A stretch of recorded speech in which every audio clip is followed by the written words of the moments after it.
Je m'appelle Rosie Monks, nom d'artiste. Alors je suis née en Suisse, mais j'ai grandi dans une famille anglaise. Mes parents étaient anglais à la base. Je suis graphiste, artiste, illustratrice. Alors mon parcours a commencé après l'école en Angleterre, à Brighton. Donc j'ai fait études de stylisme pendant une année. J'ai découvert que c'était pas pour moi. J'ai changé et je me suis retrouvée dans l'illustration et le graphisme. Et après 5 ans, j'ai complété mes études là-bas et du coup je suis revenue en Suisse. Les montagnes me manquaient, donc j'ai cherché à retrouver un peu ce monde et j'ai fini à Verbier. Effectivement, le dessin, c'est quelque chose que je pratique depuis que je suis toute jeune. Donc on me demande toujours comment j'ai commencé, quand est-ce que j'ai commencé. C'est pas vraiment quelque chose dont je me souviens, j'ai toujours dessiné. Je pense que la chose qui m'intéresse le plus dans ce que je fais, c'est surtout la diversité de mes projets. C'est de pouvoir prendre le dessin et ce que je fais et ensuite trouver des différentes applications. Donc c'est vraiment selon les projets qui sont proposés souvent par les clients. Et en fait, c'est ça qui m'apporte des nouveaux challenges et c'est ça que j'adore. Des fois, on peut être en dessin minutieux sur un papier, des fois, c'est des gros dessins sur les murs de 50 mètres carrés. Je pense qu'il y a tellement de détails dans ce que je fais. Je reste plutôt en noir et blanc. J'adore le contraste. Comme beaucoup de gens. J'avais un pote qui travaillait au Pub Montfort et je cherchais un boulot et puis voilà, il m'a proposé, du coup, je parlais anglais, français, j'étais barman pendant mes études, donc voilà, je me suis retrouvée au Pub Montfort et puis après ça, je suis jamais partie. Je suis toujours dans le bal de Bagne 2 ans plus tard. Tout ce que j'ai fait au terme de créativité, ça s'est développé assez organiquement. Quand tu travailles dans un bar, quand tu travailles tu parles avec les gens, ils découvrent ce que tu fais. Et en fait, du coup, j'ai eu des projets, j'ai commencé à travailler un peu avec Faction. Ça a pris du temps quand même, je vais pas dire que ça s'est développé du jour au lendemain. Je voyageais quand même pas mal. Entre les saisons, je profitais un peu de voir le monde.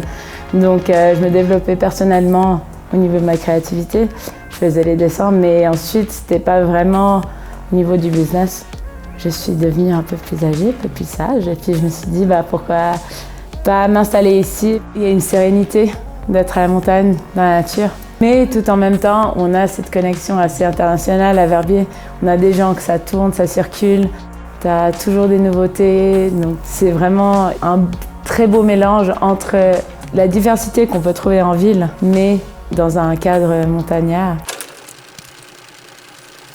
Outil de prédilection, je dirais le stylo. Donc dans toutes ses formes. Quand je travaille à petite échelle, c'est sur du papier, c'est vraiment des stylos tout fins, donc des microns par exemple. Et ensuite, quand je vais dessiner sur des murs, j'aime bien garder ce côté dessin. Pour moi, je peux peindre, je peux utiliser des pinceaux et ça m'arrive, selon les projets, je change d'outil, mais j'aime quand même garder cette base de stylo, justement, de dessin. J'ai plus de contrôle pour garder cette finesse dans les lignes et le côté méticuleux et puis détaillé du travail. Je commence maintenant avec la peinture dorée, quand il y a des grands endroits où de noir, etc., le pinceau. Je m'y mets gentiment, parce que c'est vrai que quand on a des murs de 50 mètres carrés, ça devient un peu compliqué de tout dessiner au stylo. Il faut être flexible et s'adapter. En fait, je pense que les dessins, ils commencent à prendre une nouvelle forme quand on change d'appui, quand on change de dimension aussi.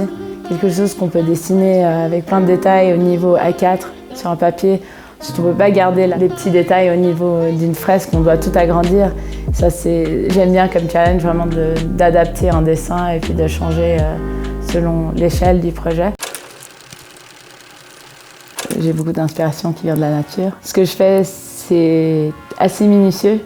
J'adore tout ce qui est détails et les lignes assez fins. On ne peut pas calculer quand on va être inspiré. Donc en fait, cette idée vraiment fabriquée de travailler du lundi au vendredi et ensuite de prendre des vacances samedi dimanche, pour moi, c'était pas la meilleure solution.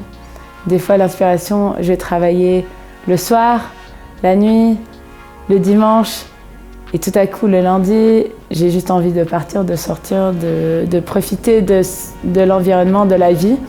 Et je pense que pour moi, cette flexibilité, elle est super importante.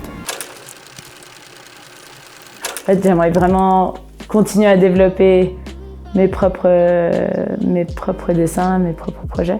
J'ai un projet où je travaille justement sur des skis. Des skis cassés, en fait, c'est un projet un peu de recyclage, qu'on puisse les accrocher au mur pour qu'ils continuent à vivre. Me focaliser un peu sur mes propres projets personnels.